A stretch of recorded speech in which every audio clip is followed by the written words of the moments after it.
Inhabitants of Finland, my name is Tobias Sammet from Avantasia. Well, my name is just Tobias Sammet, but I'm in Avantasia and Edguy, and you are watching Chaos TV.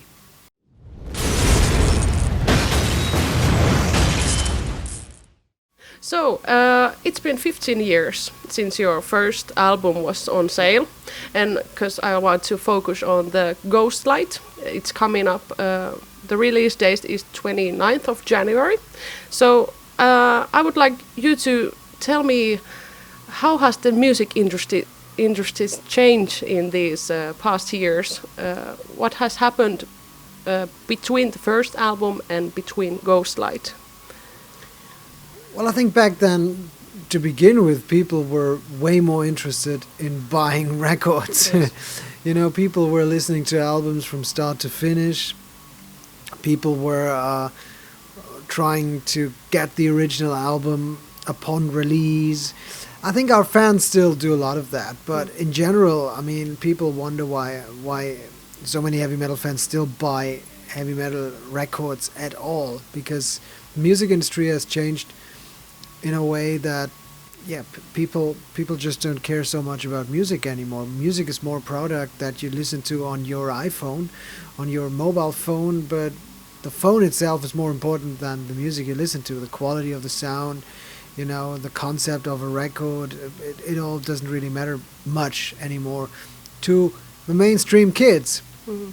So back then you had to sell shitloads of records to become a number 37 on the charts. Mm-hmm. Nowadays, you just sell a handful of records and you're number 3. So that says a lot about the change of the music industry. But I have to say, I won't complain, because in general, it has become very, very good for musicians like Avantasia and Edguy as well, because we're pretty much our own bosses. Bands become way more emancipated. Does that word exist? Like more...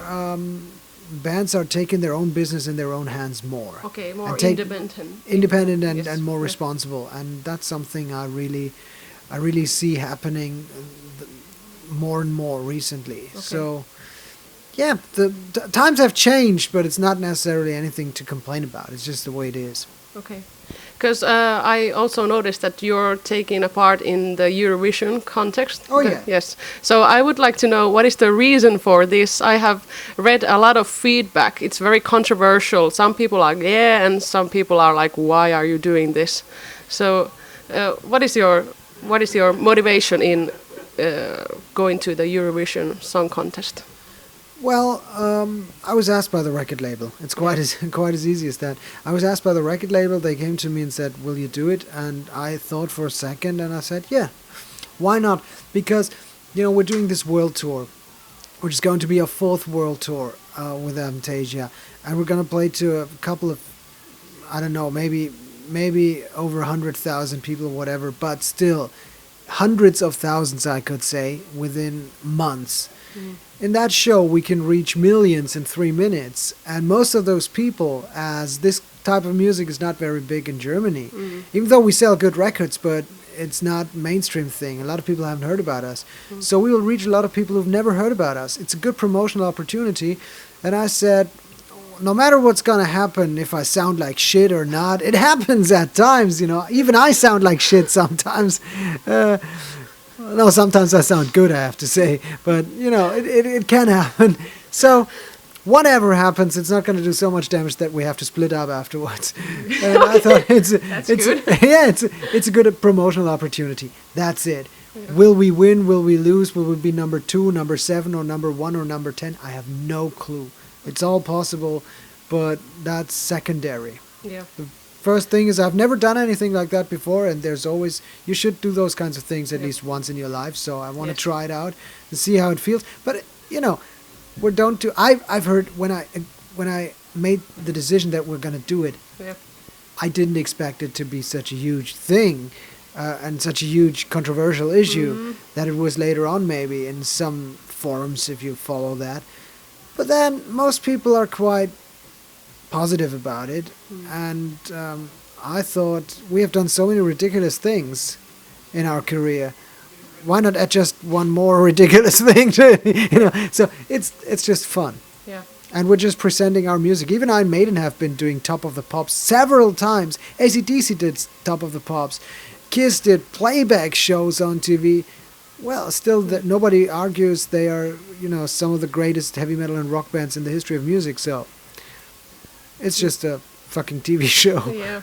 And at the moment, you would say that you would do something like this again if it came possible for you. Yeah. I don't regret it, if you mean that. Okay, yes. No.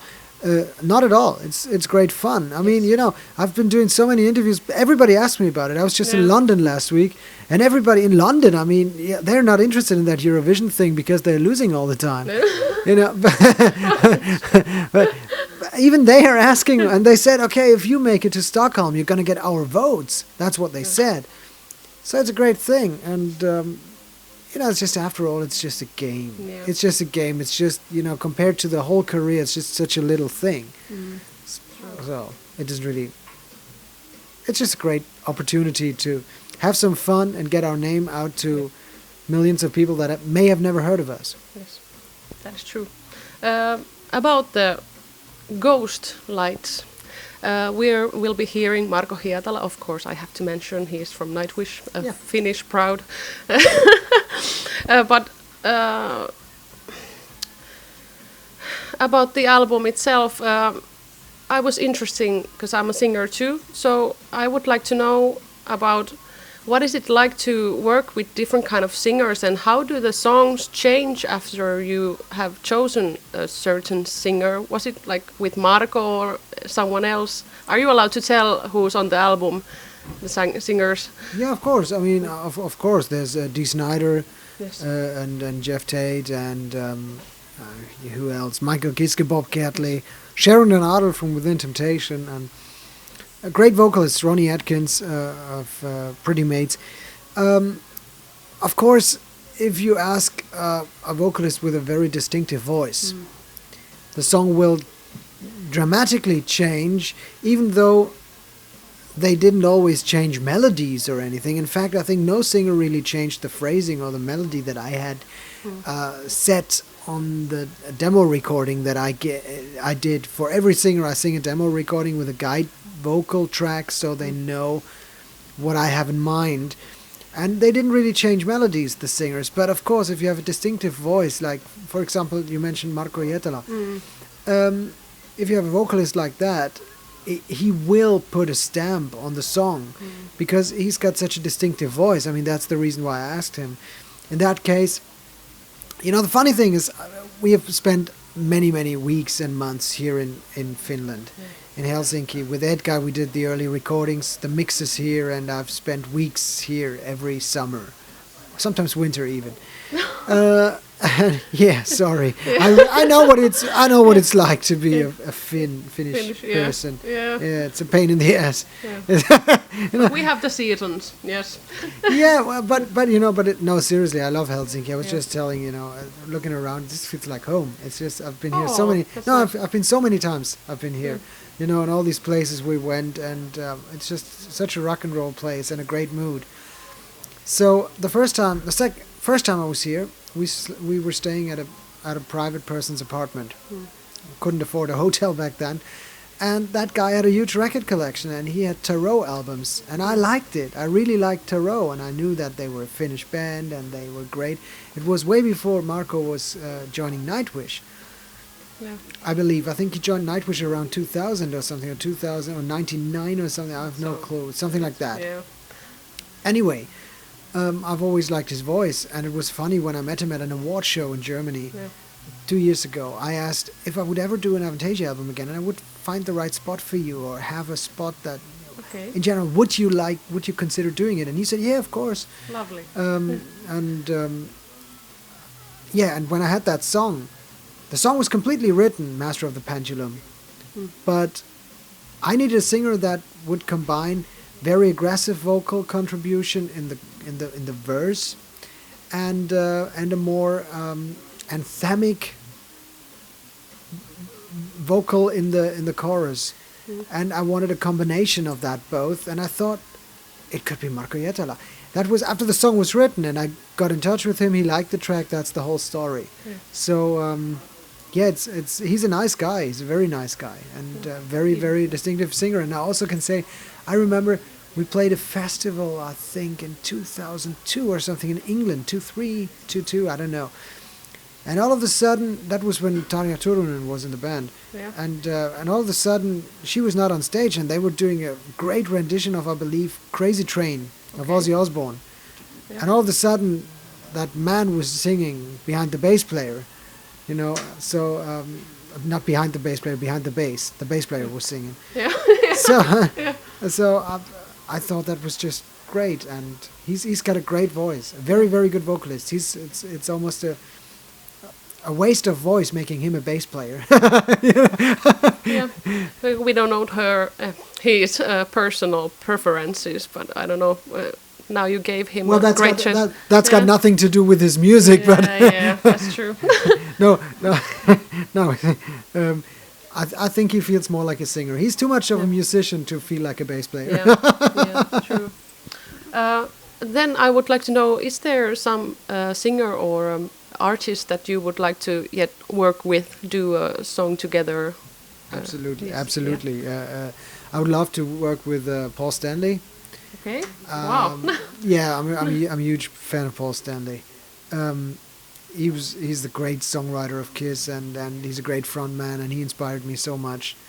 I would love to work with Meatloaf, and also, of course, and that's almost like a running joke, because it wouldn't be a proper Avantasia album if I hadn't failed to get Bruce Dickinson again. Because every time I've asked him, since album number 2, I think, I've asked Bruce Dickinson every time, and for some reason it never happens.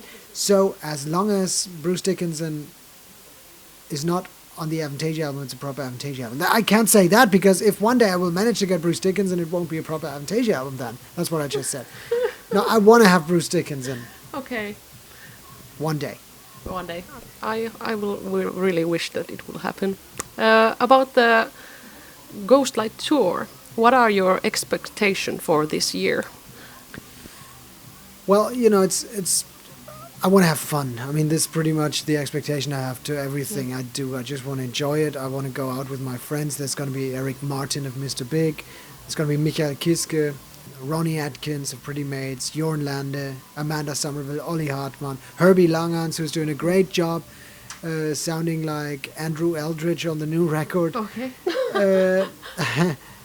And I just want to go out and bring that Avantasia experience on the road and just enjoy the time and, you know, have a great time. The pre-sale of the tickets is really going great, so I expect the tour to be very successful.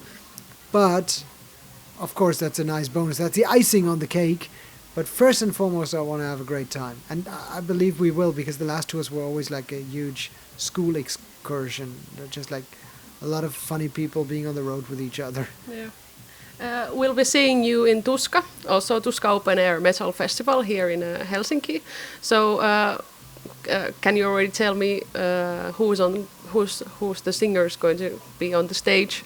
I hope that it's going to be pretty much the lineup that we have on tour. Okay. I have no clue, you know, because you never know if there will be one or two persons who will be absent or different, or I have no clue, because it also depends on their schedule.